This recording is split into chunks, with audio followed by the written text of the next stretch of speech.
at our one-on-one. It was a late night for these Pirates. They left early in the morning, and we'll see how their legs fare. Well, can this backcourt tandem come with fresh legs and fresh minds to absorb the kind of pressure Duke is capable of applying this year? I think this potentially is one of his best defensive teams in years. East Carolina came from 17 down last night against Norfolk State with 9 minutes to go. And they have gone to a smaller lineup tonight. Ayers, Kersey, and Covington have the whistles, and Duke has the basketball to start. It is Quinn Cook to walk it up. His defense was sensational last night.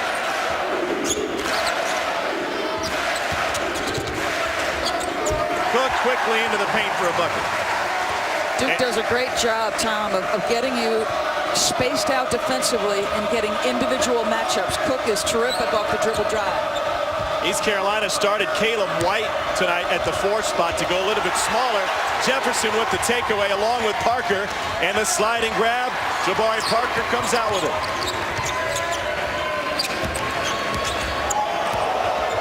Cook crosses over, wins another one-on-one. Well, you make a great point because you've got Jabari Parker and Rodney Hood. So do you match down to them? And that's exactly what Jeff Lebo has decided to do. Prince Williams with the drive and one. Sophomore from Raleigh. This game has a Tobacco Road feel to it. Just before tip, Mike Krzyzewski came out. He didn't recognize Jeff Lebo because he wasn't wearing a North Carolina uniform. And so the former Tar Heel looks for his second win as a coach in this building after they came from behind last night. I liked it better in those days when there was absolute disdain between the programs. It was rough in the mid-'80s when Lebo was wearing the Tar Heel blue. And a couple wins in this building as a player, but East Carolina as a program is 0 for 20 all-time against Duke. Rodney Hood has it. But this guy is just, I don't know which you want to give up. He is special going to that left hand on the drive. Athletically can adjust if necessary. Another Duke takeaway. Cook got tripped by Caleb White. Duke last night hit 8 threes in the first half. They, as we know, are one of the best three-point shooting teams in the nation. So far tonight, it's all been penetration. Yeah, and again, the spacing. Watch when they run their offense. How many guys are above the free throw line? How much driving space there is. That's a good job by East Carolina to close the gap there. And they change out of that man-to-man and go zone pretty quickly to make that job a little bit easier, Tom. Take a look at the starters that were on the floor to get us going today. As I mentioned, Caleb White slid into that 4 spot for Duke. Hood and Parker combined for 39 last night in limited playing time in the 91-55 victory against Asheville. Quinn Cook, what a beautiful spin move, but he slid a little bit, and Duke turns it over. And Cook's job tonight defensively, similar to last night to a certain degree, although Suleiman has got Akeem Richmond right now. Think about what Duke did to Andrew Rousey, who came in averaging 20-plus points per game. It just locked him down. He doesn't get his first field goal until very late in the game, and there's a goaltend on a broken play. Rebounding was an issue last night, an offensive rebound for East Carolina, but Zangari can't tip it in. They allowed 7 offensive rebounds in the first 11 minutes last night to Duke. The freshman Parker, I at a loss for words sometimes watching this guy play. Yeah, it's 6'8". When he elevates and his release point is so high, there's going to be very few defenders that can get a clean contest on him. Cook is all over Williams. This is where they excelled last night with on-ball pressure. Emile Jefferson kept it alive.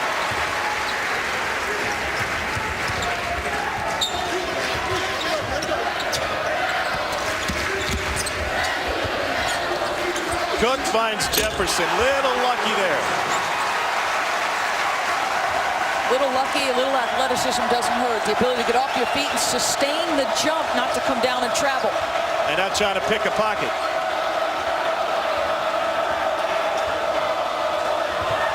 Harris Roberts Campbell keyed the comeback last night for East Carolina. They are down 17. He took over late. Scored 9 of their last 11.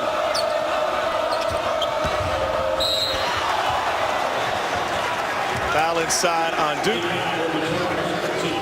Duke coaches want energy from their guys early. Yeah, and you know, 6'8" Jabari Parker, if you don't guard him with size, your contest is going to be very difficult. Just work in the post area.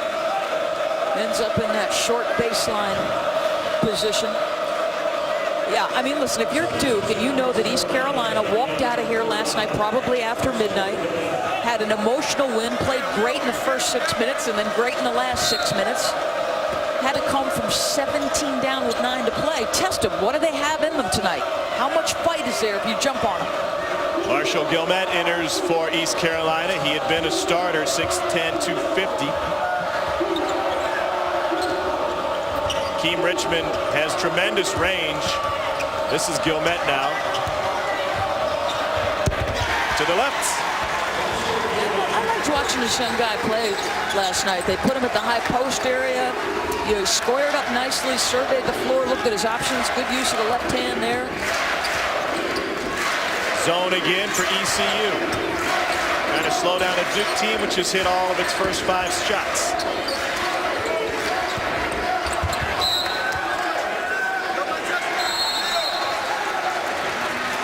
10-5, Duke with the early lead. Coming off the bench is the 6'10" sophomore from Kennesaw, Georgia. Gilmet wastes no time in going right after Emil Jefferson.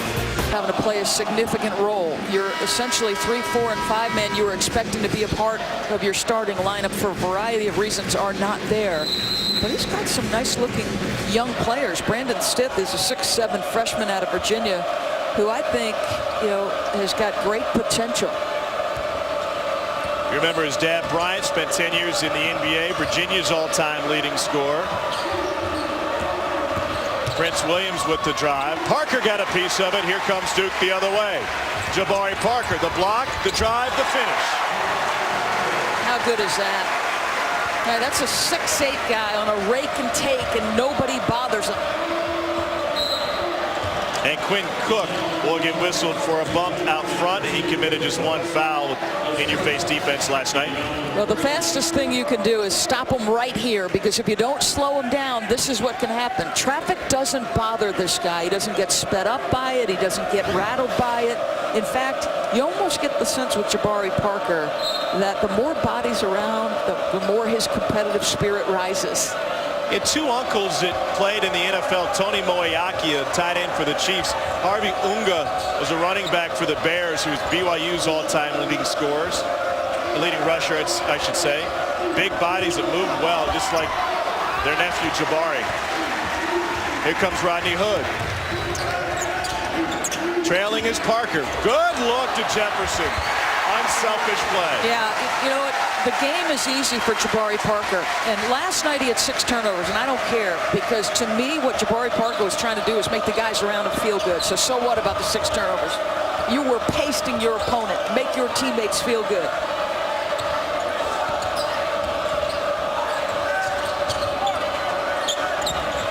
Gilmet left open.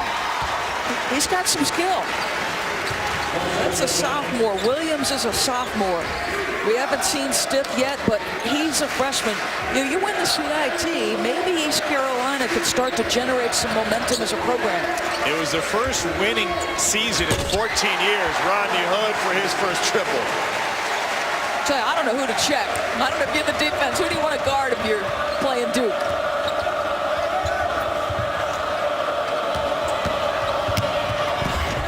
That was the man that took over last night, Paris Campbell. What a stretch by him. He scored 9 of their last 11 points. Had a huge block on the defensive end as well.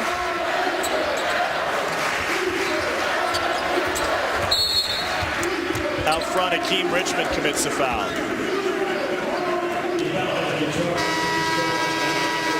Ten assists on the season for Parker coming into tonight. To me, 2 or 3 times a game, Jabari Parker makes passes that you think pros make. This is just a nice little dump down. You know, everybody's going to contest a jump shot. Just finds an open guy underneath. Pass up a good shot for a great shot. Josh Hairston on the floor now for Duke. Perfect start to the game for the Blue Devils on offense. Antonio Robinson commits his first foul, the junior from Winston-Salem's Parkland High School. Jeff Lebo played here as a Tar Heel for Dean Smith in some hotly contested battles. He told us this morning, he said, when we were here as a team to play, we wouldn't leave the locker room pregame like other teams come out to get loose, you get some shots up. They said, no, we were too concerned with those Cameron crazies were going to do to us, so we would wait in our little tunnel throughout the entire pregame and come out last minute for a layup line. I love that story. They'd be in the VOM area just waiting for the 29-minute mark on the clock. At that point, the building's full. And it's not only the students, you've got the more distinguished guests up top, so maybe only half the crowd is going to abuse you. Josh Hairston commits his first.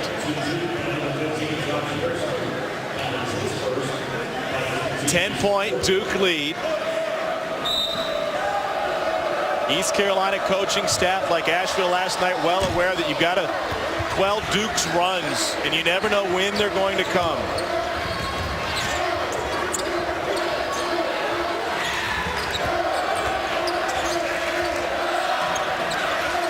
So East Carolina, they've switched a couple times now into their zone, into their man, just doing what they can to keep Duke off balance. Height advantage for Parker, guarded by the 6'5" Williams. When Cook in the paint finds Hairston, it's a 9-for-9 start for Duke. So even your non-scorers are scoring. I mean, Hairston is a tremendous low post defender, but scoring the basketball is not his best attribute. 5 different Blue Devils have contributed to the perfect start. And I think the guards have got to help this Duke team rebound. And Cook is a terrific rebounder from the spot. Nice. Amari Parker from the baseline. Timeout East Carolina. Duke is a perfect 10. Well, if you struggle on the defensive backboards, which Duke does, remember, no huge low post scorer or Mason Plumlee type rebounder. So your guard boards it, goes full court, and puts a dime on the money. Quinn Cook, his 5th assist of the night already, and they are absolutely perfect. 5 assists for Cook on 10 field goals. Duke is already up to touchdowns on East Carolina. Not quite 8 minutes into this one. Energy was the key, and they have answered that demand from their coaching staff. Yeah, I think you certainly don't want to give a team like East Carolina, who built a little bit of momentum last night with the way they won that basketball game, to have any thought that they could walk into Cameron Indoor Stadium and have a chance to beat you. And I think this could be, and it's not there yet, the kind of Duke team that is reminiscent of Mike Krzyzewski's earlier teams, where, you know, there is no easy pass. The point-to-wing pass becomes difficult. Shemi Ojale is off the bench now for Duke. He was fantastic last night. A couple of threes off the bench. Tyler Thornton also on the floor for the Blue Devils. Stith is on for the first time for East Carolina. An air ball from Campbell. And they get a foul from Tyler Thornton. That's his first. Duke hasn't missed. That was, okay, you know what? The guy averages 7 free throws. He's a tremendous driver on the left hand, as you see Parker start to the night. And there's no question that this team is built around Parker and Hood. So you give him a cushion. The guy makes 3 threes like it's nothing. So both guys will, there's a distinctly different feel to their games, Tom. But you have to play both guys straight up. You've got to be able to be down in the stance, contest the jump shot, and still play the drive. And if you put a defender in a closeout situation on either Parker or Hood, forget about it. Harris Roberts Campbell knocks down both free throws. Duke, as we mentioned, hasn't missed a field goal yet tonight, so the question becomes, who will have that albatross? It won't be Rodney Hood just yet. He's got 7.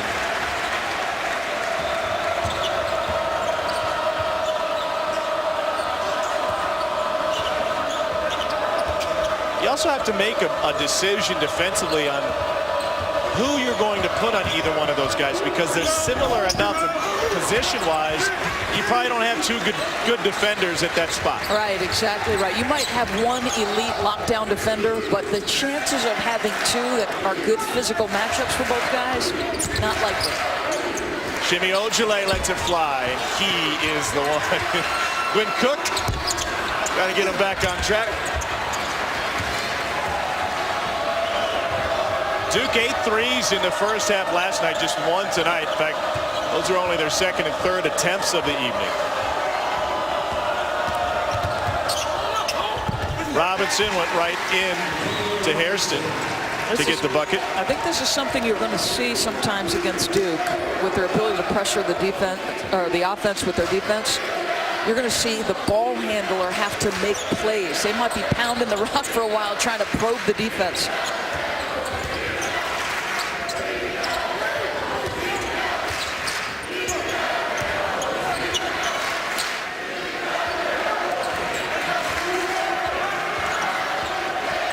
Cook crosses over, gets to the paint, goes to the left. How good is that? I mean, great body control, excellent use of the left hand, and not afraid to absorb contact. And I love the no whistle. All three of Quinn Cook's field goals have come in traffic, in the lane, and at the rim. Knocked away by Quinn Cook.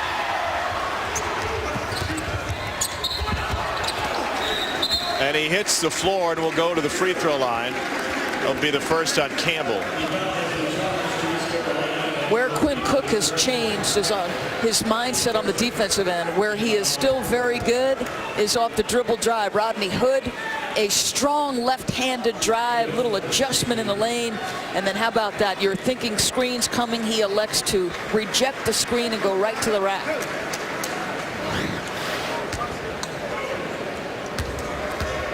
Cook leads the conference with better than 6 helpers a game, one of 5 all-ACC returners, and what some think will be the best conference in the nation as Hood gets a seat.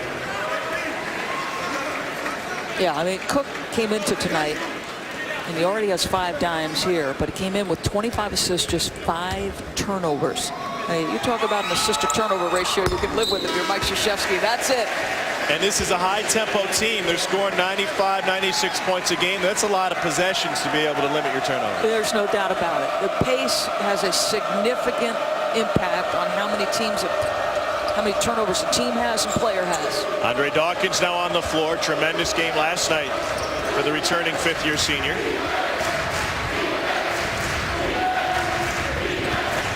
Suleiman trying to stop his man, and the follow jam from Stith fell off. It'll be a foul on Emil Jefferson. And our first look at the freshman from Lawrenceville, Virginia, Brandon Stith. Catch more college basketball tomorrow on ESPNU. First at 7:30, the Mountain Hawks and the Panthers square off in the Progressive Legends Classic. Then at 9:30, the Cyclones take on the Cougars. It's a college basketball doubleheader tomorrow at 7:30 and 9:30 on ESPNU. Also live on Watch ESPN. If I were Iowa State fans, I'd be highly concerned that Fred Hoiberg might be tempted to go back to the NBA. He's done an extraordinary job, back-to-back NCAA tournaments after being picked in the lower part of the standings. He grew up in Ames. He grew up a long jumper from Hilton Coliseum. You think he would turn down Hilton Magic to go on? I think he could. Suleiman draws the foul on the drive. He has returned Hilton Magic to Ames. It's a first on Prince Williams. Sheikh Suleiman, the sophomore from Houston, was a starter all of last year as just a freshman. And it's elite company when you talk about freshman starting guards for Mike Krzyzewski. Dawkins, Amaker, Hurley, Langdon, Williams, Shire, Irving, Austin Rivers. Those are some of the freshmen that have started the opener for Mike Krzyzewski. It's a pretty good list. That's a really good list. You know, it's interesting because he did not start the first game this year. You had Quinn Cook at one guard spot. You had Tyler Thornton at the other. But if you were Mike Krzyzewski, the ideal person to start and take that 2 position is Rashid Suleiman. Why is that? Well, I think athletically his ability to guard multiple positions, the kind of pressure he can put in the passing lanes, And also on the offensive end, he's a much better player than Tyler Thornton. A carry by Caleb White turns it over for East Carolina. Their third turnover. It's a 15-point Duke lead. And I want you to think about this now. If you can bring Thornton off the bench, which is now what you're doing, with Quinn Cook applying much better ball pressure, now you take him out, sub Tyler Thornton in. Thornton's a bulldog, and he's now become a capable three-point shooter. You could wear the opponent's point guard out. Well, that's their goal tonight with Akeem Richmond, who's held without a point thus far, and that's what Quinn Cook and Tyler Thornton did last night against Rousey. Quinn Cook, an effective 8 points and 5 assists. Lone miss was from 3. Baseline out of bounds, and Parker couldn't finish it. Back-to-back night for the first time for Jabari Parker and this Duke team. A little ACC tournament feel. Campbell turns it over. I thought you were moving one level up with that comment. Well, that's next. Yes. And Jeff Lebo's team, as you mentioned earlier, didn't get out of here until after midnight last night.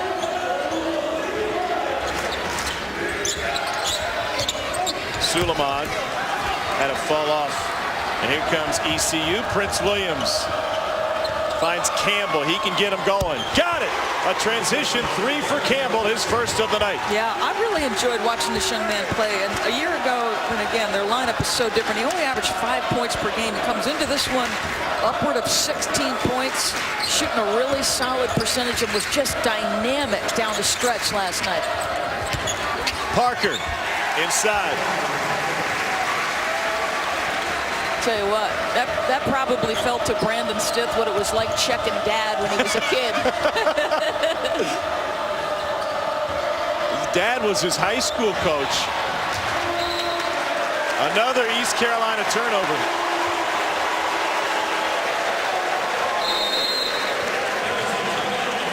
(30-16), the lead for Duke. East Carolina gambled for this. Oh boy, I was so impressed by, one, his physical size, but also his footwork with his size and ability to dominate. All of them seem undaunted by the weight of expectation. You forget that they're young men. It's like you're amazed at their basketball abilities. Duke had a red-hot start, but just 2 for its last 7. Nice. On the side, the flush by Prince Williams. Tell you what, this guy's a converted point guard. Only a sophomore, 6'5", 200, dynamic athlete. And there are some pieces. You've got to build this team over the course of the year, but boy, there are some nice-looking young players. Jabari Parker on the offensive glass had it blocked by Stith. East Carolina trying to mount a comeback. 4-on-2 break. And a kick for 3 for Richmond. Got it! East Carolina's brought it to single digits. Yeah, and that was Stith making the play, the stop at the rim. So one of those other young pieces. Now the guy who makes the bucket is the elder statesman Richmond. But I'm telling you, there's some things to work with. How about Hood? That will quiet him quickly. Yeah, just a defensive breakdown. And Jabari Parker, another terrific find. East Carolina has been a come-from-behind team. That 17-point comeback last night against Norfolk State was their 3rd such comeback within the last calendar year. Parker running the floor. Timeout, East Carolina.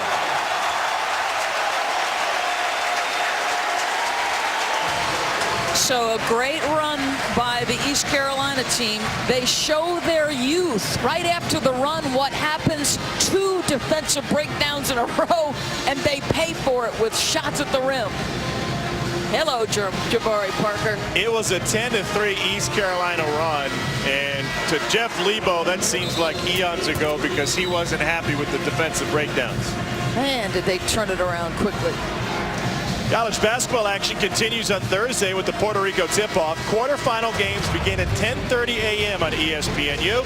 Then on Saturday, you can catch the semifinal games on ESPN networks starting at 2:30. Not a bad way to spend your Thursday. Charlotte and Kansas State, Northeastern and Georgetown, the early games. ECU has already used 2 timeouts here in the first half.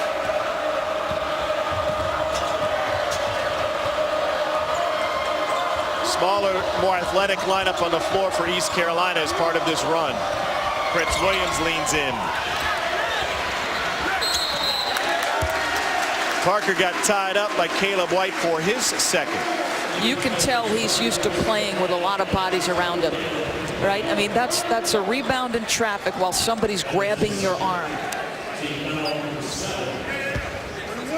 And you could imagine, whether it's in Chicago or AAU ball, a lot of smaller bodies that are just used to hacking away at you trying to get that basketball. Yeah, he didn't lack for company in high school.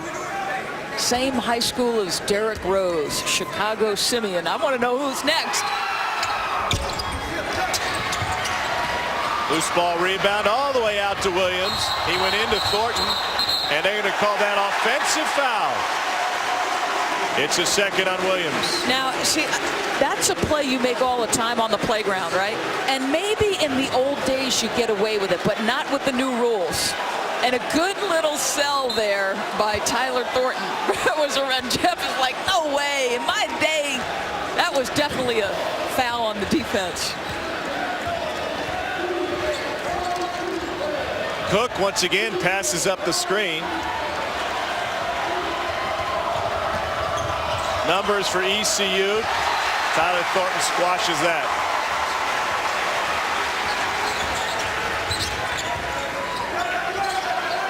Been a couple of moments here where Duke, because I think they're taking some tough shots, are giving East Carolina an opportunity, but they're not taking advantage of it.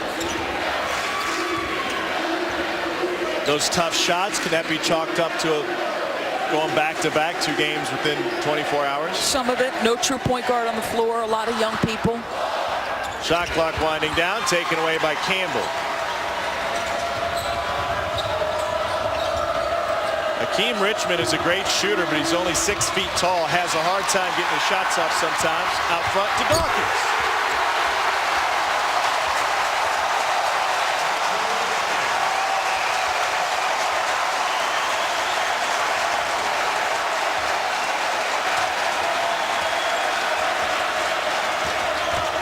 Williams wanted Stith for the lob, and he's got the dunk. Now they got the exchange. Duke was very slow to react defensively. It's like Duke has relaxed a little bit here. This margin feels bigger to the Duke players than it actually is. Parker spins past Stith. And the reason it feels like that is because they know they can do this anytime they want. Parker had 21 in just 19 minutes of play last night.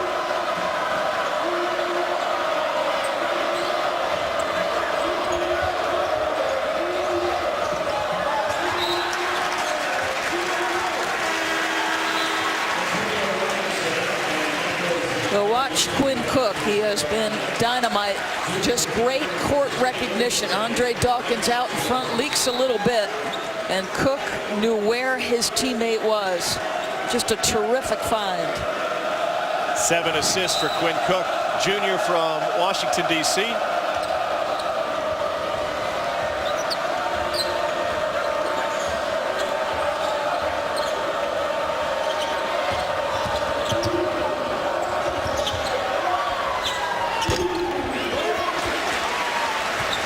ECU assistant Michael Perry had a great line today. He said, don't let our missed shots become the first pass on their break. Yeah. Your offense really is the first part of your defense. Are you taking good shots? Are you not turning it over? Quinn Cook for a triple. Quinn Cook is balling out right now. He can do no wrong. He starts the game on a couple of slashing drives. He's made threes, and he set his teammates perfectly. What a half for Quinn Cook.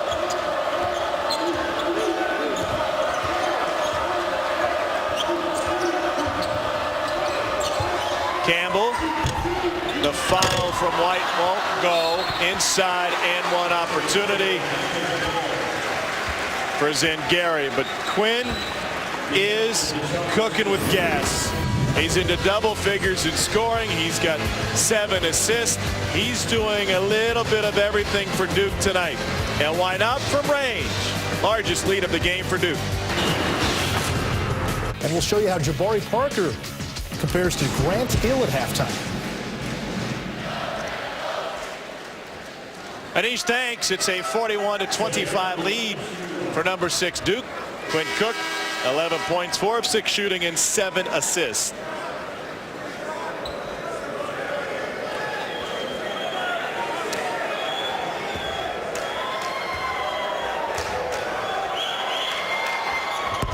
How would you like to have Jabari Parker and Rodney Hood if you're the point guard? I'd be feeling pretty good about my chances.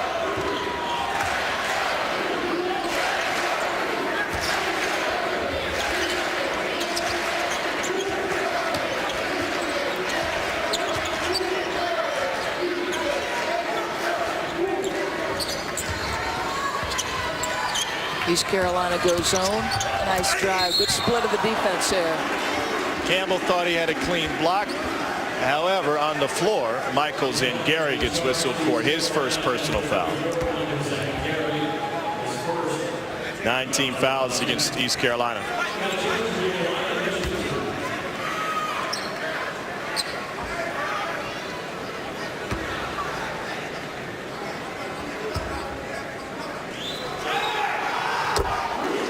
Catch more college basketball this Saturday on ESPNU with the Basketball Hall of Fame tip-off. At noon, the Richmond Spiders take on number 24 North Carolina.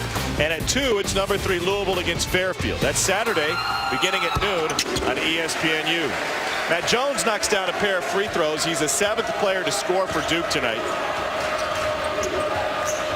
A Duke team which hit each of its first 11 field goal attempts.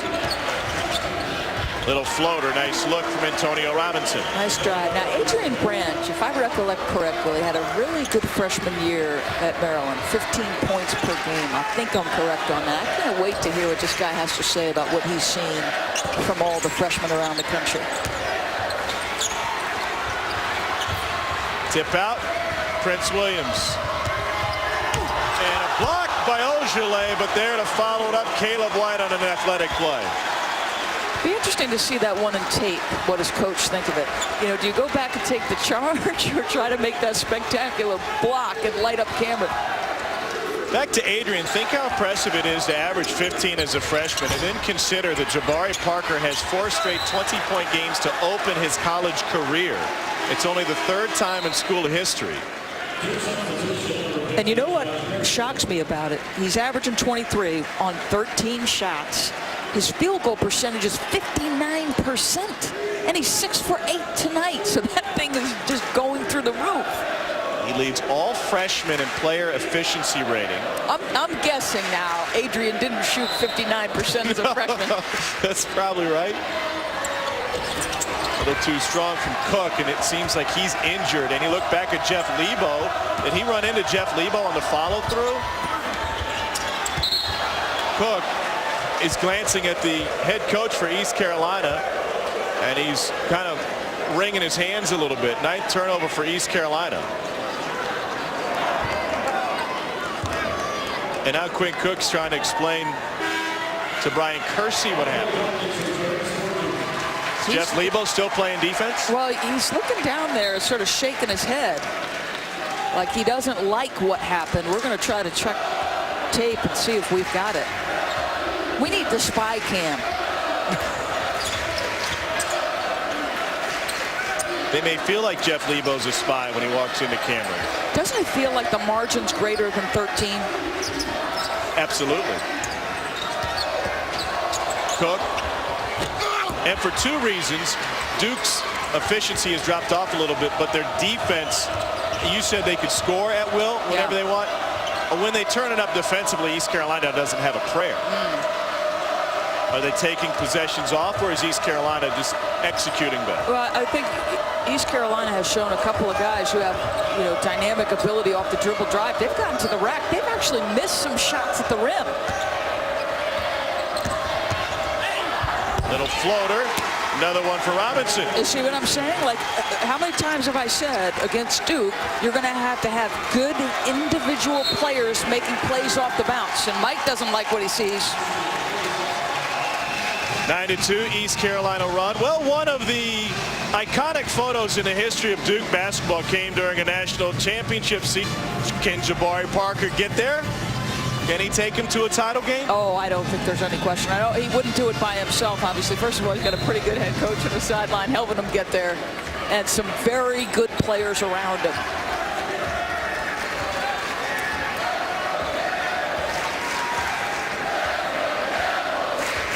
I like this East Carolina zone.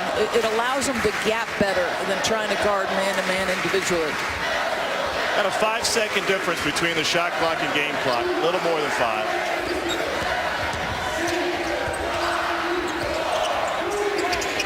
Dawkins forces one.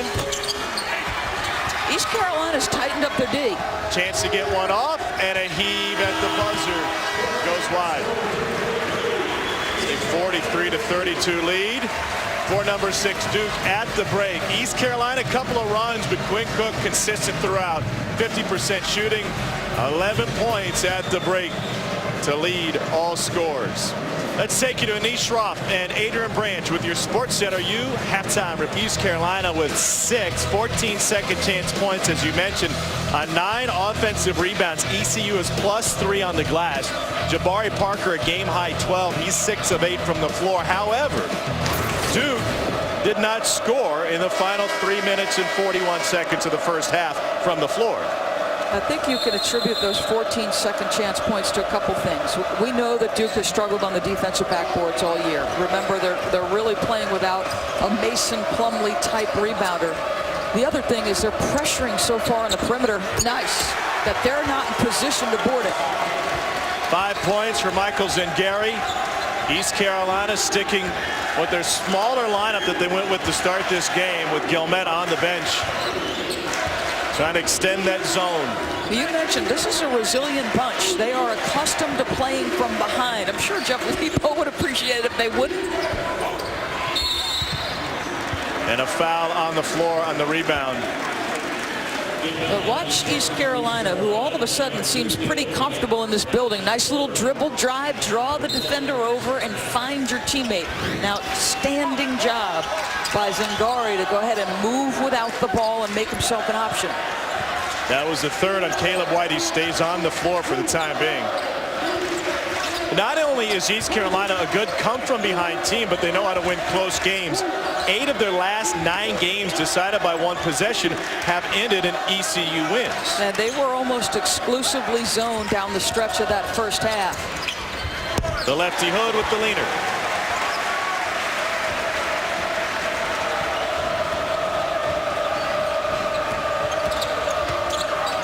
White. And 5 to start the second half for East Carolina on 2 for 2 shooting. Usually see Duke as a team that drives and pitches to 3. Nicely done.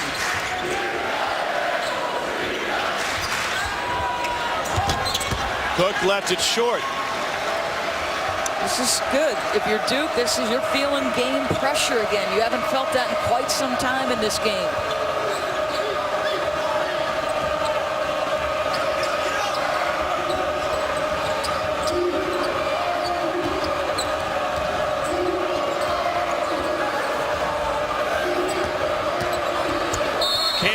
The drive, and this was part of Asheville's game plan last night, to spread the floor to try and find some lanes to drive, because the ball pressure can be so great.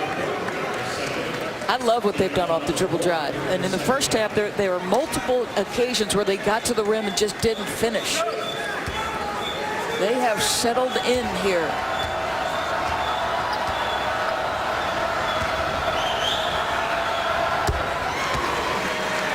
Campbell is a Charlotte native from United Faith Academy. Was 6th in Conference USA at 40% from 3 last season. Came on late in the year, and he came on late in the game last night to propel East Carolina to a comeback win. They were down 17 with 9 to go against Norfolk State and won it. Here they're down 6.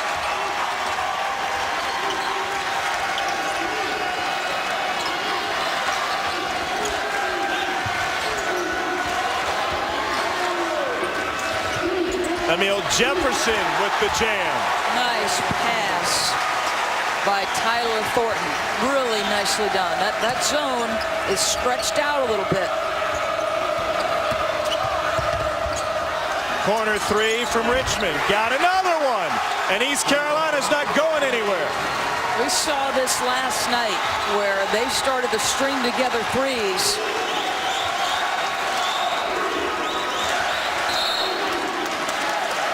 And what this zone has done is it's changed the tempo and the feel of the game. Duke is sort of having to move the ball. They're not getting the high-flying dunks necessarily in transition that get the momentum going.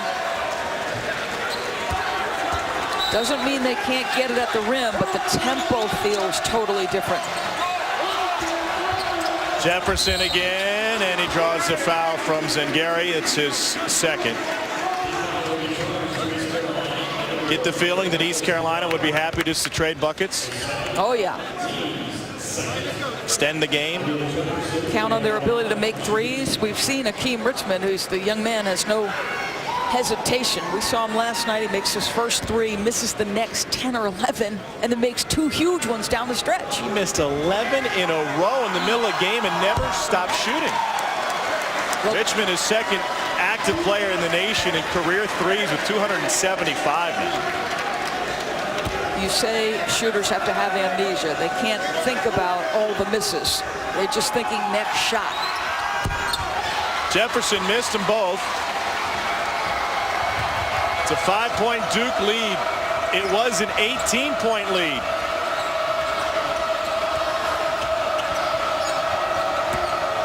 Campbell gets by his guy, but can't finish.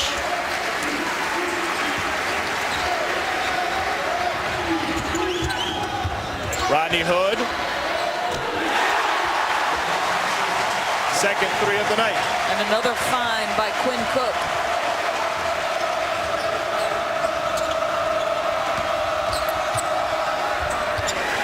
Tell you, they do a great job. Williams at changing their pace.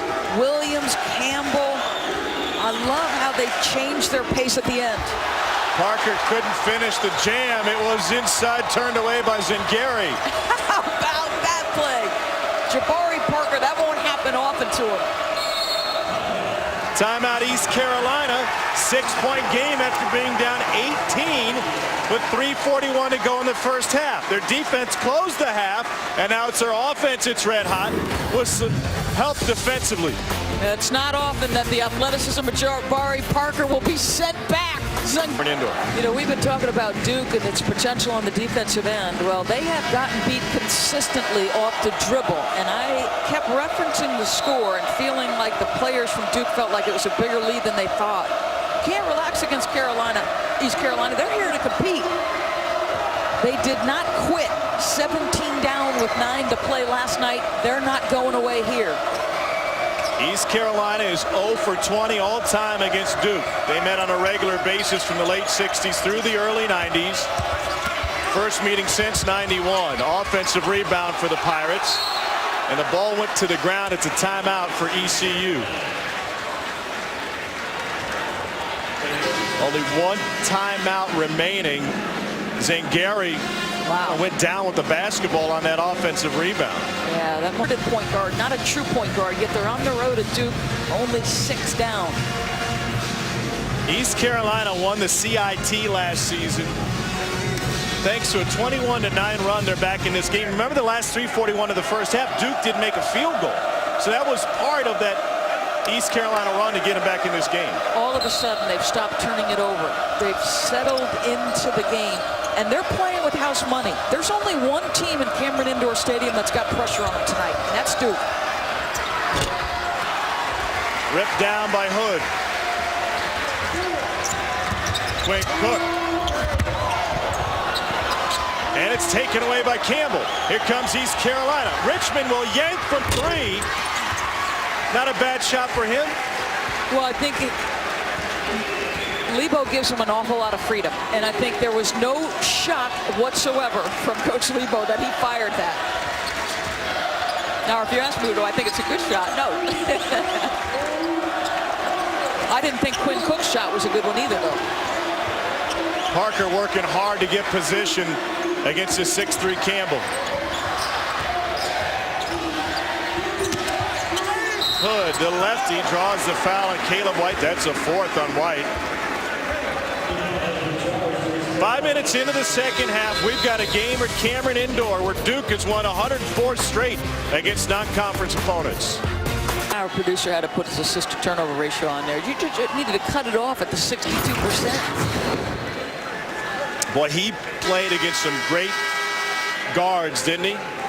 Think about the talent in those teams that he went head-to-head. In 1988, they met 3 times. Duke swept the series. All 3 of those games will be between teams that were ranked in the top 5. Wow. There's been so many magical moments in that rivalry.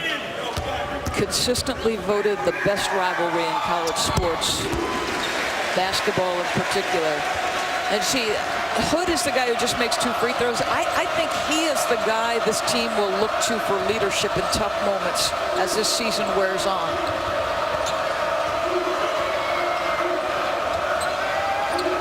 And East Carolina sustained coming out of the timeout. Williams finds his man, and it rolls home for Gilmet. Really good things have happened off the dribble drive for East Carolina. They're getting in the lane, and they're either creating opportunities for the driver or the people around him. Sitting in that 2-3 zone with good activity.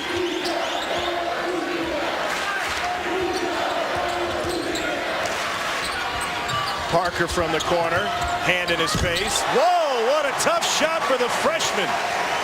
Come on, that's unfair.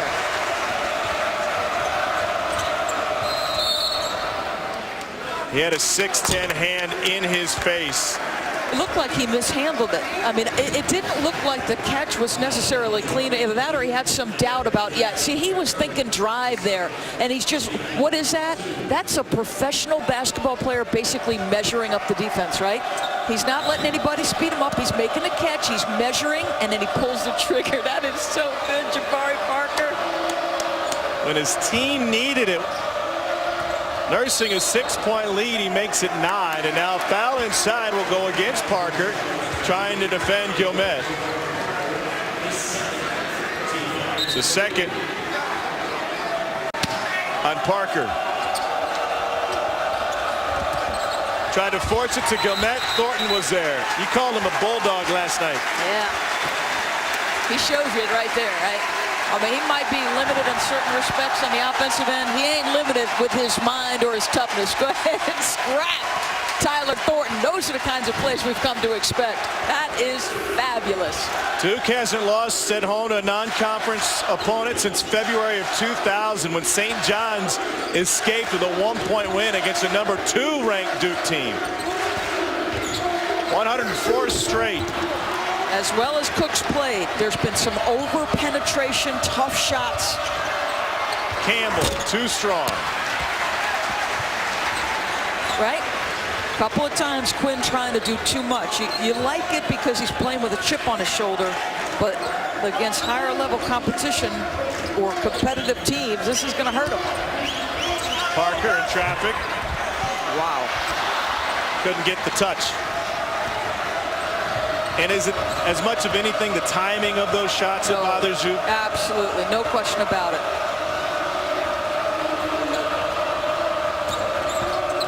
Robinson, little leaner off the glass. Oh, they are tough. They are tough-minded. I tell you, you hope for Coach Lebo's sake that everybody who's supposed to come back next year comes back. Because this is going to be a good team this year and next if he can keep it together. Rodney Hood will go to the free throw line after the foul from Marshall Gilmet. It's the first on the sophomore. Catch more college basketball this Saturday on ESPNU with the Basketball Hall of Fame tip-off. At noon, the Richmond Spiders take on number 24 North Carolina. And at 2, it's number 3 Louisville against Fairfield. That's Saturday beginning at noon on ESPNU. So you're looking forward to North Carolina and Louisville playing, perhaps in the championship of that Hall of Fame tip-off? Anticipating that possible matchup for sure, no question about it. I like what Coach Pitino had to say about Mr. Hancock, who missed some time with that, I believe was an Achilles injury, missed some preseason time. He said he will not miss a beat. He's the smartest player I've ever coached. with Hancock. And it's all I want to say. Speaking of smart, what about Chris Mooney at Richmond? I mean, they saw what Belmont did in the Dean Dome. Chris does a terrific job. I've had his teams a couple of times. 18 now for Rodney Hood, Mississippi State transfer. That was a heck of a cutback by my running back, Tom Hart. Yes, it was. Trust me, they haven't forgotten about Belmont 9 miles down the road. That's stiff, rejected by Hood. Here comes Quinn Cook. Norfolk State pushed it too much last night. It allowed East Carolina to come back and win. On the other side, it'll be a foul on the drive, and it'll go against Hood. As good again, and I'm not harping on Quinn Cook. Yeah, you can see his disappointment. He just leans into the team and says, that's my bad, guys. Yep, he's frustrated. Should be. Over penetration, gets off his feet, trying to do too much. Your offense doesn't help your defense. In fact, it puts you in a bind in transition. And so Akeem Richmond, the transfer from Rhode Island, has the shooter's touch. He is a confident shooter, to say the least. His dad Eric played football at East Carolina, and after that Akeem, who grew up in Sanford, North Carolina, was a ball boy for North Carolina hoops. Love it, love it. You can tell he loves to play and loves to put the ball in the basket. See what Duke does with this zone. Flashing Hood into the mid-post area. Good ball move.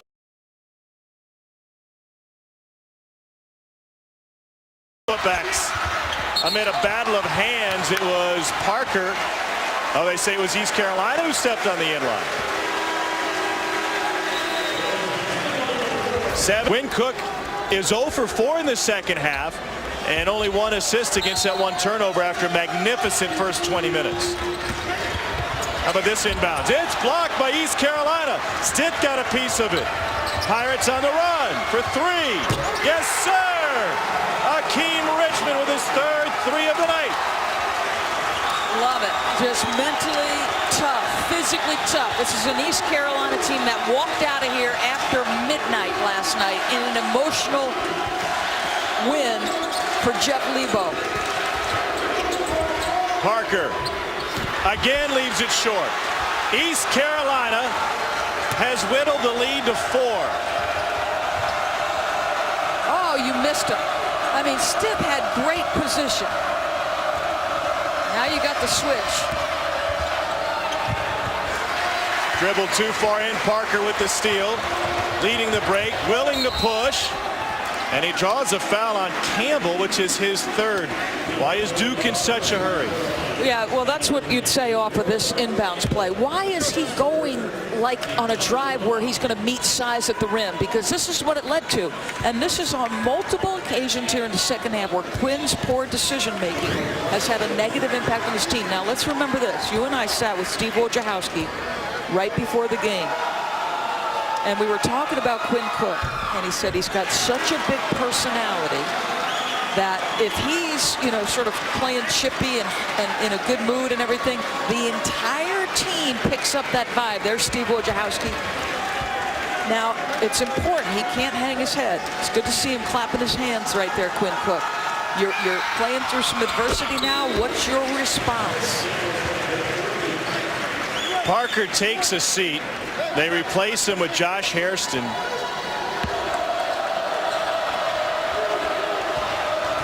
Duke has led the entire game.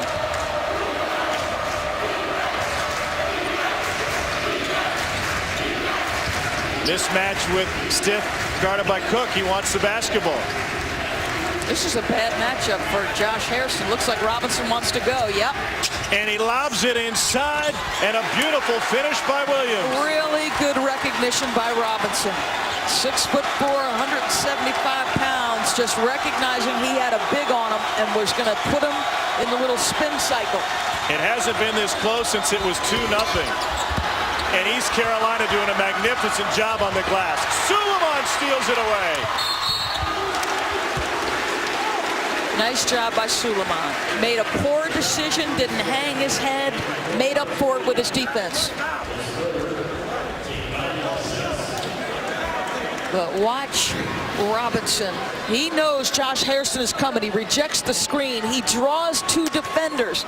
This was just great recognition. It's slipping behind the defense. Go ahead, Mr. Williams. Love it. Love how they have competed.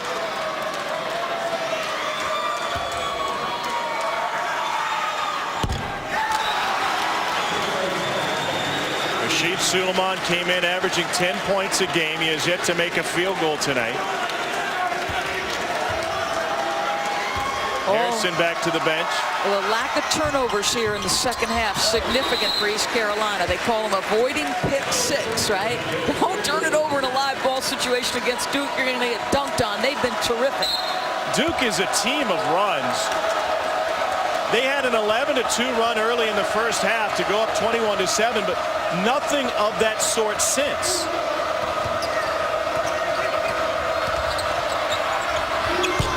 Too strong, offensive glass, stiff, gets tied up by Dawkins. It's the first on Dawkins. Smart play. You are in absolute jail if you're Andre Dawkins. You end up underneath the rim against Stitt, who at 6'7", 205 has got a much bigger frame. Long rebound, good little dish inside, and give him no chance for an N1. The Stitt family certainly knows upsets. Remember, his dad Bryant was on that 8-seed Nuggets team that knocked off Seattle. The famous shot of Dikembe Mutombo on his back celebrating. That was the first ever 8-seed to pull it off in the NBA. And Stitt goes 2 for 2. Can East Carolina be the first team in the last 105 games, non-conference, to knock off Duke at home? The Crazies trying to get involved right now, staying in that 2-3 zone, trying to keep Duke on the perimeter, gapping every drive. Cook. Huge three from Quinn Cook. His first field goal of the second half.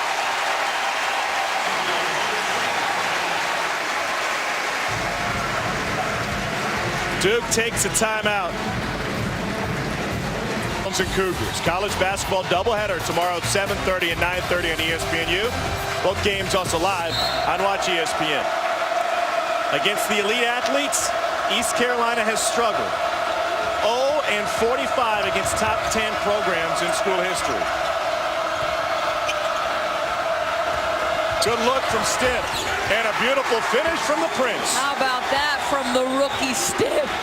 That is perfect. He just played with great pace, knew where the cut was going to go, and led him right to the rim. Dawkins nearly lost it. He did, and the possession arrow belongs to East Carolina. It's a 3-point game with a chance for the Pirates to tie. Turnover number 8 for Duke. That's behind the bench. There is a small contingent of purple shirts smack dab in the center of the Cameron Crazies trying to make some noise. There they are. The Mingus Maniac has some company over there across from us.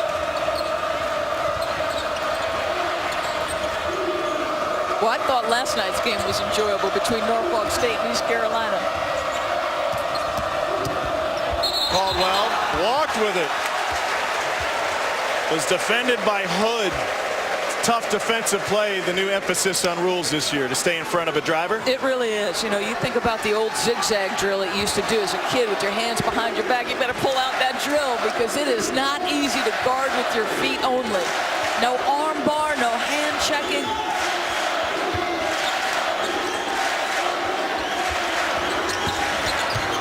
Rashid Suleiman knows. Stitt has it. He is a battler, and he gets a whistle against Thornton, who was reaching in. ACC should get used to the name Stitt. His little brother will be at Virginia next season. His dad, the all-time leading scorer at UVA.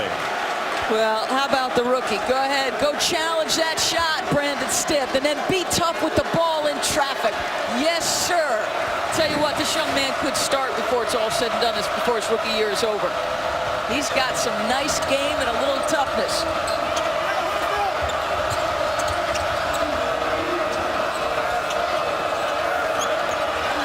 Poke from behind by Hood. Cook has it. Suleiman with a hurried three. Wide. Does Duke figure that that's the best shot they'll get? We'll talk about it on the other side. It's a 3-point Duke lead. Possession belongs to East Carolina. ESPNU's exclusive presentation of college basketball is brought to you by Jared the Galleria of Jewelry. Truly unique designs that need to go. Duke's shot selection doors. Yeah, it's been bad. I mean, they're 1 for their last 11, and all of it is, to me, directly attributable to the kinds of shots they're getting. They haven't really managed the lead very well. You know, everything came so easy to start the game. They were making all those shots. Now you're feeling game pressure. Now your shot selection is crucial. And Steve Wojciechowski pointed it out to us pregame. East Carolina, should they get a lead, they're going to feel like they're playing with house money. You got to get Brandon Stitt the ball. He's getting checked by Tyler Thornton. Wow. Over the top of Parker goes Antonio Robinson. I'll tell you what, that young man, he is a very confident guy. Brandon Stitt had Tyler Thornton on him and could have put him in a bind, and Robinson waves him down.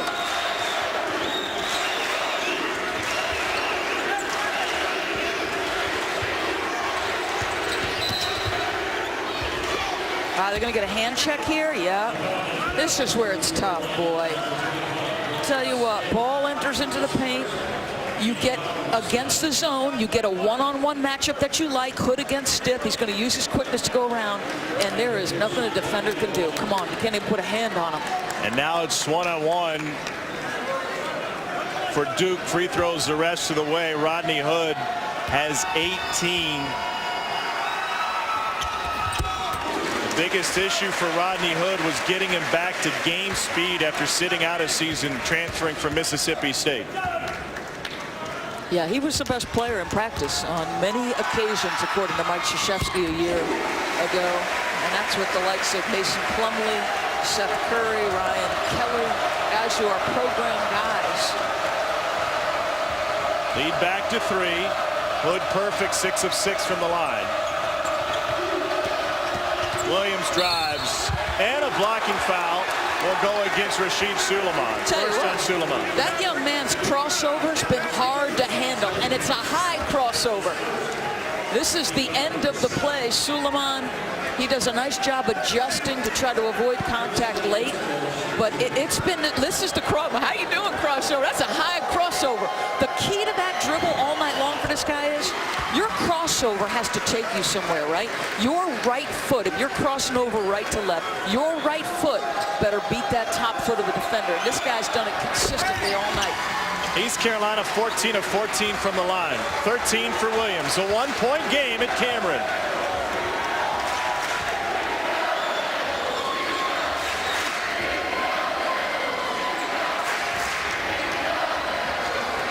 Jabari Parker. He's made 1 corner 3 in this half. Not that time. Thornton gambled with the steal. Here is Stitt. No whistle. Parker has it. And a whistle to stop play. Open floor foul will go against Antonio Robinson.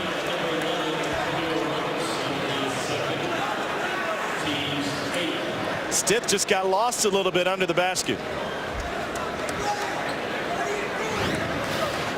Yep, it's not necessarily a good pass because he's too far under the basket. So why not, if you're that guy making the pass, pull it out. Pull it out, reset your offense. Because even, listen, Stitt has got good hands, but it doesn't matter when he's catching it that far underneath the rim with that many white jerseys around him. Jabari Parker's been 20 points or better every game as a Dookie. He has 18 here. Got to make a stand defensively. Quinn Cook, we've talked about him being a better on-ball pressure defender. Well, he's been beat off the dribble, and at times consistently. Can he make a stand here? Williams, rebounded by Thornton. Cook lobs to Parker. It would have taken the roof off. Instead, ECU's got numbers, and the breakaway ends up in a foul on Thornton. Decision making for Duke. What a swing that would have been either way. Did he have an opportunity for 2 hands on this one? You know, the left hand was there. Let's see it. Well, he did it against Kansas from back there. Couldn't finish here. And this is what ensues. And we've talked all night long, right, about your offense putting your defense at a deficit. You don't complete that play, you put East Carolina right here. First miss from the line tonight for East Carolina. This would have brought down the house. Look at the athleticism and leaping ability, the ability to catch that thing. You know it's good if it's a miss and we keep replaying it. Robinson back on track. Both of these teams played last night. Duke knocked off UNC Asheville. East Carolina didn't finish until get out of the gym until after midnight after coming from behind against Norfolk State. The winner heads to Madison Square Garden.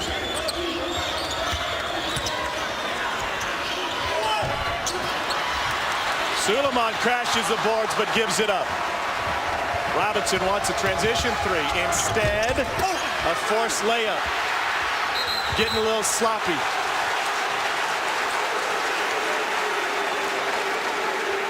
Both teams pressing a little bit, right? This is probably the first time competitive basketball game, certainly, or one of the few competitive basketball games, possession game that you've played. These are just such valuable experiences as you build your team. Win Cook. Poor shot. 22 seconds. Why? Jabari Parker trying to bail him out. He does bail him out. There's a lot of footage that Steve Wojciechowski can watch with Quinn Cook, particularly in the second 20 minutes. You'll give him the good and the bad, because, of course, Steve Wojciechowski, who for years, when Chris Collins was here, was working with the post players at Duke. He's now working with the guards. That was his second personal foul on Stiff. Parker with 19. His only field goal in the second half was that contested corner three. Yet the zone has been problematic. I mean, they have played that 2-3 zone. They spread it out wide on the bottom side, almost like Syracuse does at the forward spots. This is their horn set. Stiff left it short. Parker in the open floor.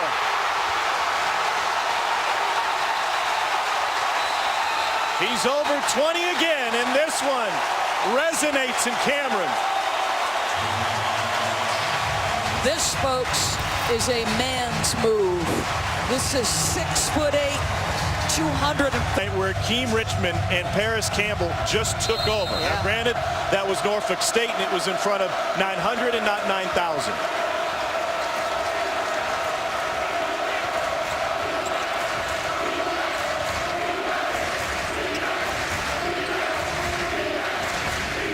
Switch the matchups here. And see, Duke does a lot of exchanging on the perimeter.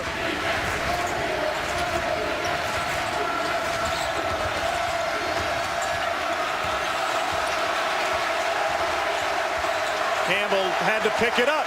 Great defense from Duke with 3 on the clock. And Hood took it to the floor with him for a travel. He's pointing at Brian Kersey, saying that he got knocked off balance as he came down. Brian Kersey not having any of it. 10th turnover for Mike Krzyzewski's Blue Devils. We talked about their defensive rebounding. They haven't done it well all year. Good pursuit of the ball by Hood, but you're not finishing your defense because you turn it over.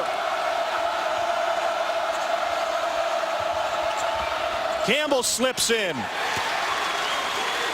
called it. He has 9. It's a one-possession game again. Campbell went on a one-man run last night against Norfolk State, right when they needed it.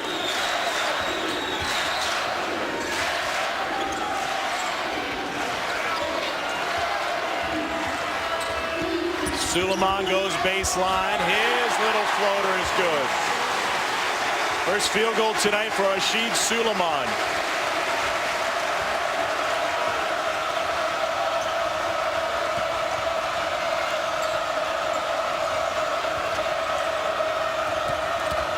Campbell Last night in the comeback, he scored 9 of the last 11 for East Carolina. They won it by 2 thanks to a 23-4 run to close the game. They worked so hard this morning to shoot around East Carolina, doing everything hard on the offensive end. It has translated to this game. Hood saw a crease. Game high 22 for Hood. Timeout Duke. 5-point lead, 3:08 remaining. But Rodney Hood is slippery. He has been the guy to get into the gaps of the zone. He's just going to sneak inside, show his number to Quinn Cook, and then watch. He's just going to relax in here, take your time, survey what you have. What's happened with him when he's gotten below that free throw line right at that ACC mark is he's played with great pace and he's gotten one-on-one matchups. Very difficult to contest that guy in a one-on-one when he's able to use his dribble. College basketball action continues Thursday with the Puerto Rico tip-off. Quarterfinal games begin bright and early, 10:30 a.m. on ESPNU.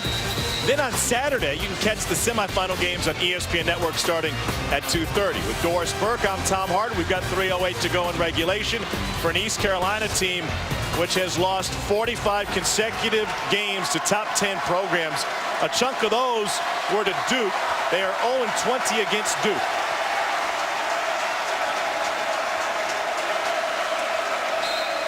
Don't you think Akeem Richmond, their three-point gunner, is just begging for a look? He's got the bulldog Tyler Thornton on him. Can he get one off? Now they switch it again, switching all perimeter screens.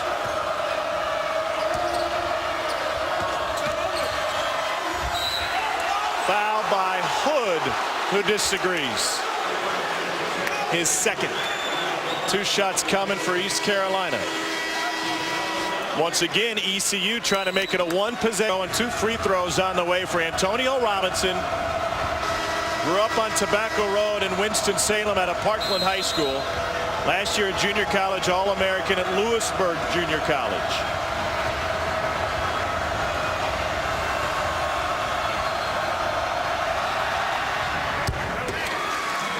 You got to believe, make or miss this, East Carolina's dropping back into that 2-3 zone. Remember, they played some man in the first half. Duke went for 28 points in the paint, some of that in transition. In the second half, they've got just 8 because they have been staring squarely at that 2-3 zone for the second 17 minutes that we played here in the second half.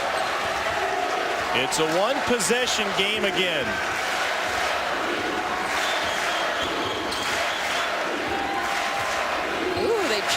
They change it defensively and go man-to-man.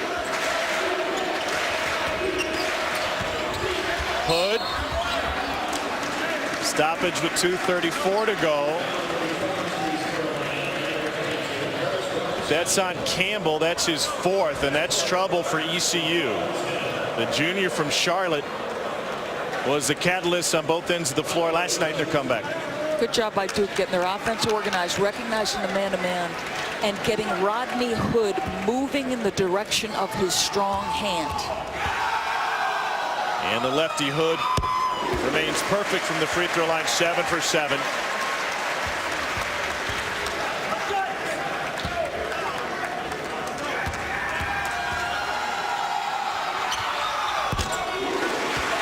No timeouts for East Carolina. Remember that. In case a possession goes south, they're not getting anywhere offensively. Duke's making a stand. They can't use a timeout to get themselves situated.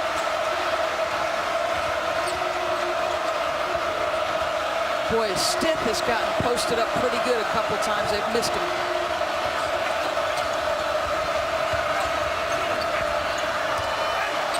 Rejected by Parker.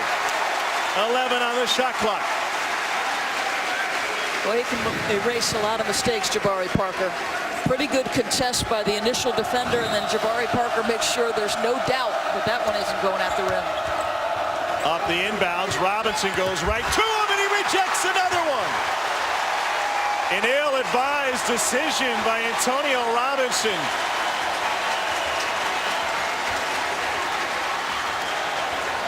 All of a sudden, an 18-foot jumper doesn't look so bad.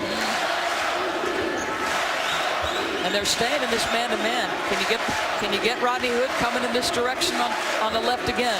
Help defender's got to be ready to go if he gets beat. And it doesn't take much to draw the whistle and get Paris Roberts-Campbell out of the game. He fouls out with 11 points.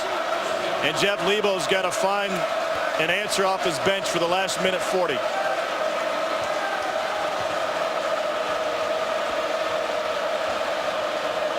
Jabari Parker, we have seen him make some spectacular offensive plays. He has been a difference maker on the defensive end again 6'8". His teammates get beat off the dribble drive, but he says twice on the pipes, no sir. 3 lasting plays if Duke holds on. Those 2 blocks in Parker's coast to coast after challenging a shot underneath.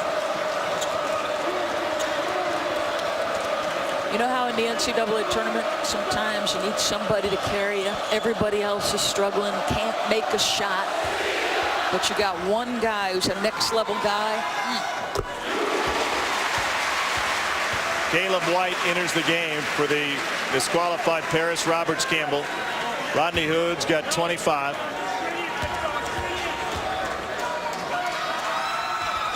His stroke is perfection from the free throw line. He scored the last 6 for Duke.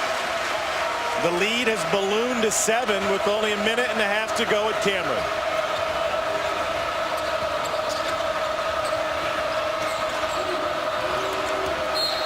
Oh, Tyler Thornton, that's frustrating. You know, he's trying to make a great play because he knows Richmond is not a ball handler. So he's trying to get in his grill and make him turn it over. Did he foul him, though? Is that just a quick whistle to the new rules? I wouldn't mind seeing that again. We always get the benefit of the replay. The officials got to make that call live, but boy, oh boy. Hakeem Richmond at the free throw line. Now the key to remember it though for this official is they're to make this call no matter when the time is, and you're not supposed to hand check. So let's see.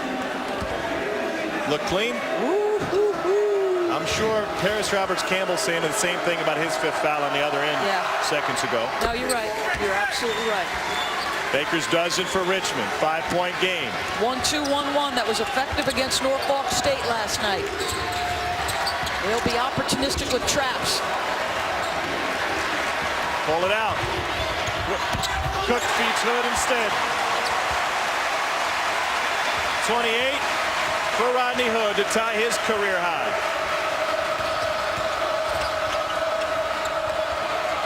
Off balance, off the mark.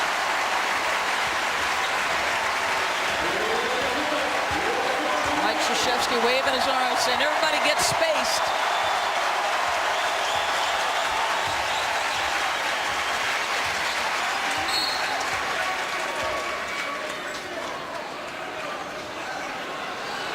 What did Roger Ayers see? Yeah, Roger Ayers saw Prince Williams with a little hold on Rashid Suleiman away from the play. It looked like the clock stopped running, shot clock. It's the 4th on Williams. Caleb White also has 4, but that's the least of the worries for East Carolina, trailing 7 with 43 seconds to go. Ryan Kersey to the scorers table.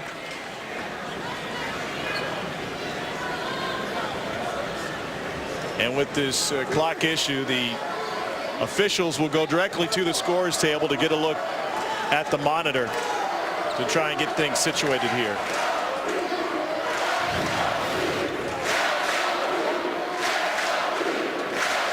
Looked like about 51, and it kept running down to 43. I think everybody was surprised by the away from the play whistle, including the clock operator. And especially Mike Krzyzewski.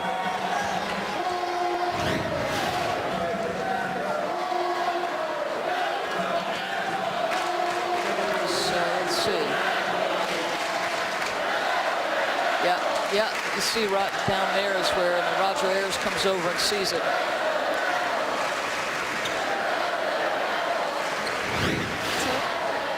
.49.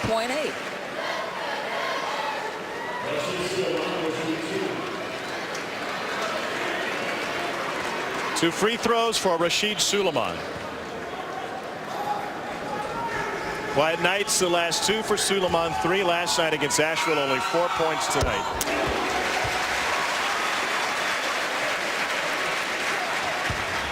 The value of getting into that bonus situation early. And they've spent some time at the free throw line in the second half. The hard driving that Duke did.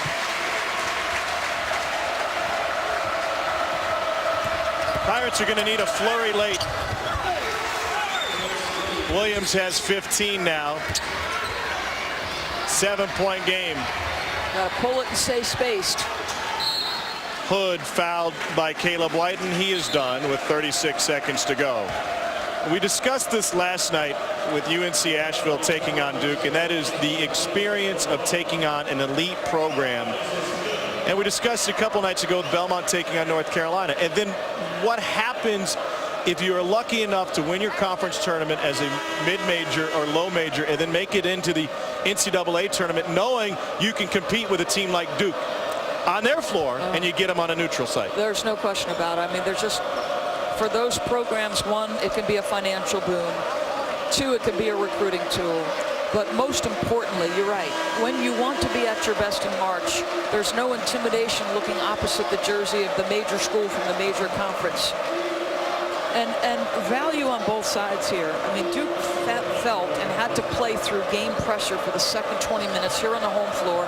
Things did not go well for them offensively. It was their own doing, but you played through that adversity. And for us, just fabulous college basketball game. And the folks in Starkville knew Rodney Hood was a fabulous college basketball player. He's now got a career high 29. It's rare to transfer into the Duke program. He is the 4th to do so under Mike Krzyzewski, and he is an impact guy, combining with Parker for 51 tonight. Top scoring duo in the ACC. The ball's coming up next. A little bit of action. Buffalo against Miami of Ohio as the Redhawks look for their first win of the season. Duke will make it 105 consecutive home wins against non-conference opponents, and this will punch their ticket to Madison Square Garden. What an effort from East Carolina tonight. Really, just dynamite to watch. A lot of sophomores, a lot of freshmen in that class. Good things on the horizon for Jeff Lebo. Mike Krzyzewski knows it. So the former Tar Heel sees his team come in here and make Duke sweat to the end. Quinn Cook can afford a smile now. Our final score, 6th ranked Duke hands East Carolina its first loss of the season, 83-74. Good night from Durham, where the Blue Devils make it 105 straight thanks to the play of the freshman phenom, Jabari Parker, from Chicago to Durham and right into your living room. Now let's send you to Oxford, Ohio for